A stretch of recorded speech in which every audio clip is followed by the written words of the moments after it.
阿虎，話起，我哋又嚟到智生活系列啦。今日咧就有少少特別嘅，咁因為最近有大埔火災事件啦，所以我都想做一集同阿喜講下我哋啲防火知識啊，咁啊重新叫做加深一下啦，認識一下香港嗰啲防火知識啦，可能係了解下你學校嘅防火知識啦，所以今集係特別啲嘅，咁啊嚟啦。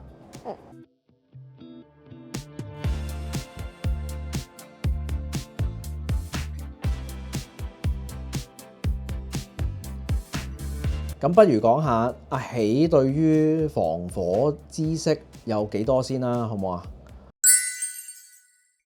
你學校有冇教一啲火災啊，又或者係走火警等等嗰啲相關知識㗎？走火警就不定期有時會模擬，即係模擬演習咁嘅。係小學有嘅，即係一年有冇2次啊？應該有嘅。係即係嗰啲打冷鐘跟住落操場排隊嗰啲啦，係嘛？除咗係呢啲演習之外，有冇常識堂去講防火知識㗎？我記得好似有講過嘅。有講過嘅，即係咁最近呢個火災事件之後，學校有冇特別再去加強下啲知識啊？就冇嘅。暫時未有講。即係可能係有嗰啲早會集會就默哀咁樣。會嘅，都有嘅一次咯。咁我哋今集呢，就可能同大家一齊睇下香港或者其他世界各地嘅嗰啲防火知識啦，加深一下大家對於遇到火災嘅時候，又或者遇到一啲類似嘅危險嘅時候呢，應該要點做啦。我哋睇火警知識之前，不如問下你本身對於遇到火災火警嘅時候，你應該要點做？你有冇啲咩概念或者係最基本嘅知識㗎？聽講話好似會打一個咩叫做求生三寶。求生三寶係咩嚟㗎？係電話、銀包同埋身份證。係學校教㗎？電視有冇講㗎？有講過好似。政府宣傳㗎？即係話如果你覺得有火燭或者係聽到有警鐘聲，你要拎電話、銀包同埋咩話？身份證，跟住就走啦。仲有冇咩特別㗎？最好唔好搭 lift 咯。最好唔好搭 lift。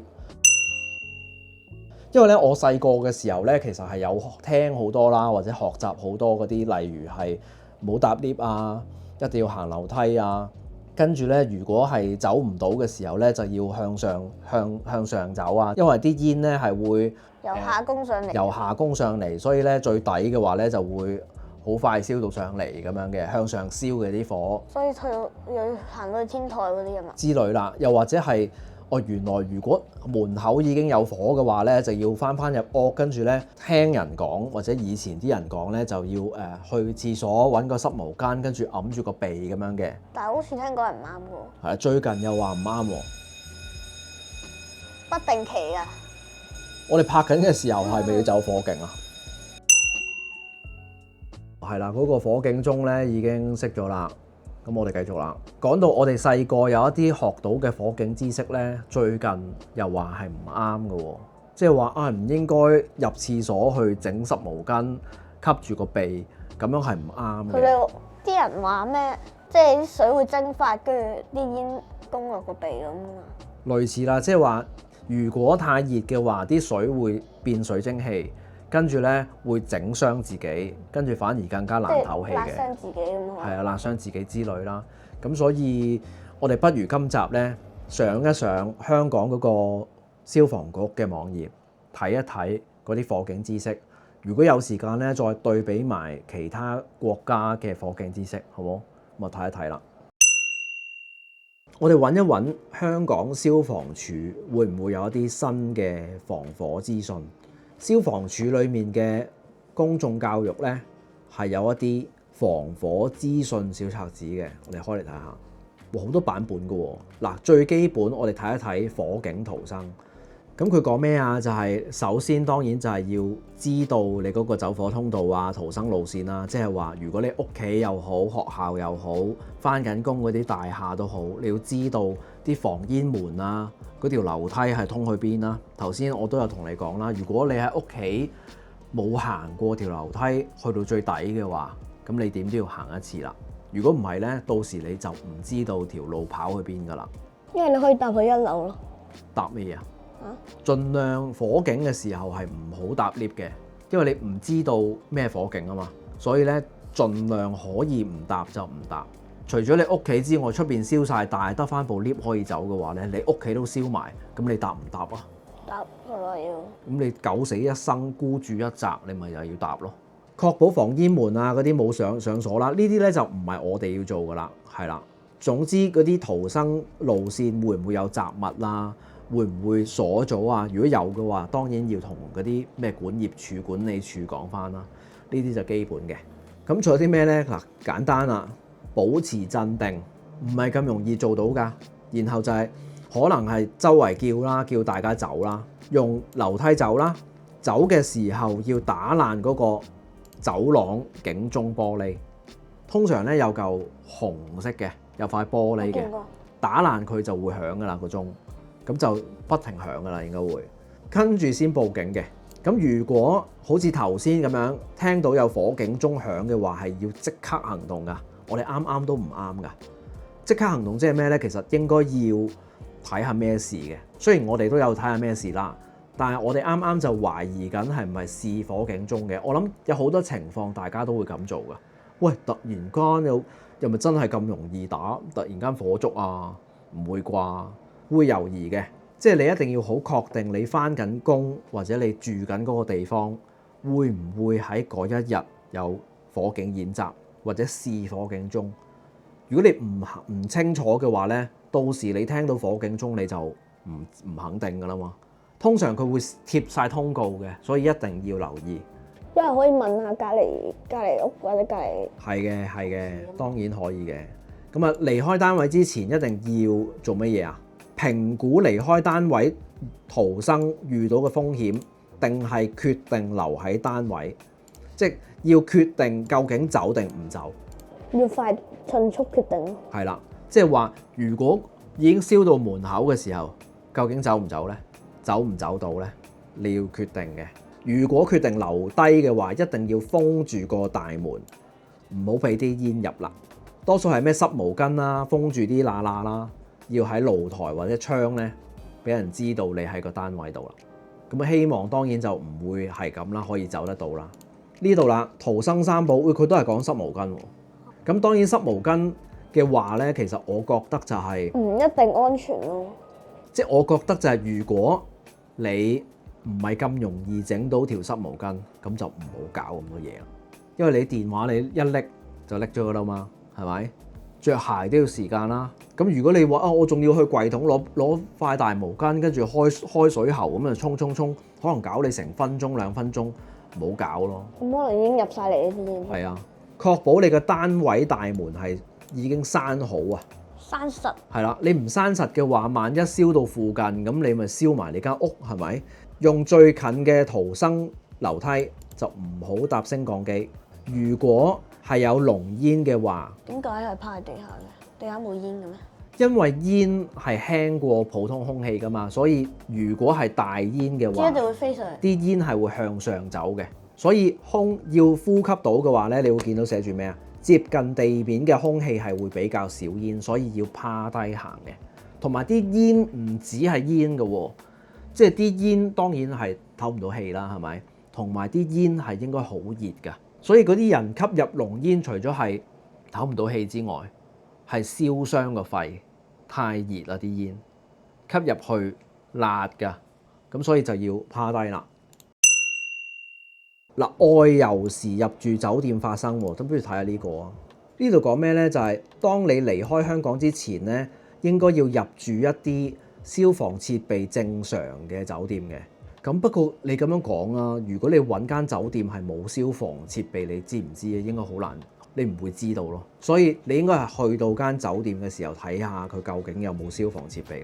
如果你係入到間酒店房間酒店房嘅門嘅後邊係有個逃生路線嘅，一定。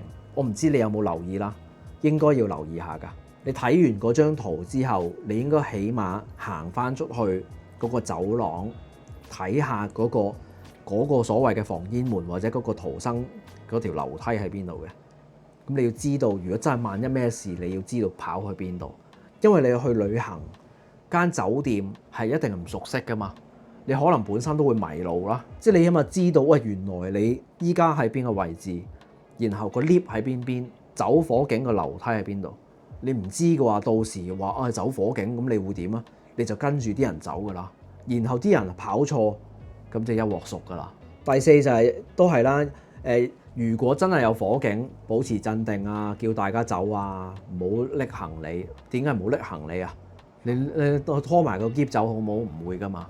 咁唔通拖埋個篋去行樓梯咩？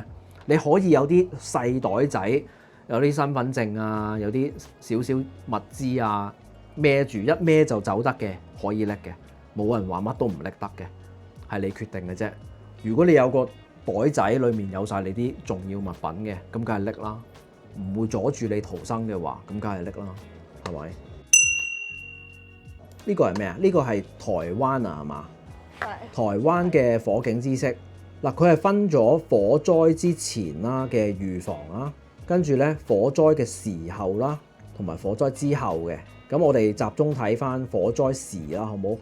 呢個圖咧就係台灣嘅消防處咧去講翻火災逃生避難嘅流程嘅。火喺側邊就要走啦，要閂門啦。點解佢話向下逃生？係咯，佢係向下逃生嘅喎。可能台灣啲樓比較矮，某啲地區。係喎，好特別喎！佢台灣係向下逃生嘅喎，唔係向上嘅喎。佢話火警在身邊咧，就走，順手關門，然後向下同埋向出邊逃生嘅，係啦，離開嗰個火場。咁如果係火在門外，咁就要咁係做咩？佢幾特別喎呢個，佢做乜嘢啊呢度？摸門板上方測試溫度。即係話你知道門口係有火嘅時候，你係要摸一摸個門，睇下其實會唔會對門已經燒到好辣。即係出邊已經，即係出邊嘅大火。係啦，如果你對門都好辣嘅時候，其實出邊就即係話已經出邊所有成個環境已經太熱啦。你對門都辣咯，咁你就唔好吹啦。你出去都係熱死嘅咋。係啦，測試溫度啊，如果唔辣嘅話，你就出去然後走；辣嘅話咧，即係出邊已經燒到冚冚聲啦。咁你就要匿喺屋企，向呢個火啦同埋煙啦熱嘅地方相反方向走。佢係講得幾清晰嘅喎，佢係話唔好，即係唔係淨係火嘅喎，火啦、煙啦同埋熱量喎。feel 到嗰邊係好熱，咁其實嗰邊就算你未見到有火，其實啲煙都可能嗰邊嚟，咁即係嗰邊有火燭咯。咁就唔好行嗰邊啦。就可能嗰邊樓梯有火燭緊啦。係啊。為咗保命逃生咧，唔好收拾財物，唔好嘥時間啦，唔好搭電梯，唔好匿喺浴室，唔好用膠袋套頭。點用膠袋套頭？即係諗住咁樣可以當面罩啊嘛。當面罩咁用啊？咁啊傻豬啦，係啦。口罩都唔係㗎，口罩都幾得意喎！不要浪費時間去尋找濕毛巾啊，耽誤咗你嘅逃難時間。同我頭先講嘅差唔多咯。係啦，唔好匿喺浴室。我諗係就係可能即係如果燒到埋嚟，跟住你太多水咁都會蒸發咯，都係咁咯。嗱，呢一個 PDF 咧就係新加坡嘅消防處叫做 Singapore Civil Defence Force 啊，可能係新加坡嗰啲防衛嘢啦。呢個 PDF 咧都幾大嘅喎，咁佢裡面有唔同嘅急救或者係應對嘅知識啦，你會見到啊，係啦，我哋睇翻呢個防火安全先。呢一版咧就講翻發生火警嘅時候要點做啦。如果可以嘅話，要閂煤氣掣，只要唔危及你自己同埋其他人安全嘅情況下，先好救火。就算你識得救火，你都冇亂咁救啦。嗱，呢一個特別啦，如果係超高住宅、超高層嘅住宅起火要點樣？即係最高可能最高嗰啲咯。因為咧，新加坡都應該有高樓大廈噶嘛，係咪？都係啦，唔好用電梯啦。避難層喎，咩嚟㗎？知唔知咩嚟㗎？即係如果啲樓咧係唔知多過40-50層嘅話咧，依家好興咧有80層、100層啊嘛，啲樓啊，其實佢每唔知30、40層定40層、50層咧，係要有一層係冇嘢嘅，嗰層咧就叫防火層，咁就係乜嘢都冇嘅，唔會有嘢燒到噶。你啲火燒到上嚟係空溜溜嘅嗰一層，咁咧啲火就唔會有嘢燒，咁就未必會燒到上去啦。咁嗰一層就係隔火噶啦。之前河畔都好似有個平台係好空咁嘅喎。平台唔同啦，平台唔關事。平台都可以啊？唔係，隔離層嘅防火層嚟㗎，即係我俾啲圖你睇，一棟高樓大廈中間係有啲咁嘅嘢嘅，佢裡面係冇樓，乜都冇，通埋風咁樣嘅，咁嗰啲就係防火層啦。應急袋，反而咧香港好似冇講到應急袋呢件事。我哋咧揾一集同你一齊去整一啲叫做求生包嘅嘢啦。咁求生包咧，我覺得人人都要有嘅。咁我係會整嘅。點整咧？即係話其實求生包咪就係你個走佬袋咯。即係萬一有啲咩事，屋企火燭、大廈火燭，一拎嗰個袋就走得啦。間屋燒咗，重要財物都係新嘅。咁呢啲咧就係要做嘅應急袋啦。有機會同你一齊整啊！咁啊差唔多啦，咁啊希望你學校都會再次同大家講多少少呢啲啦，係咪？咁你本身亦都要留意呢啲嘢啦。就算係小朋友都好，咁你都要保持冷靜噶嘛，係咪先？咁萬一原來你身邊嘅大人唔夠你冷靜嘅時候，你都要幫下手噶，知唔知？可能阿虎突然間火燭，我都發夢噶，咁發夢就大件事噶啦。救命係一齊逃生嘅，好冇？咁啊，希望今集就大家睇下其他國家或者地區啦嘅防火知識啦，睇下大家有冇得着啦。咁啊，下一集再講啦，好冇？啊，拜拜啦！拜拜。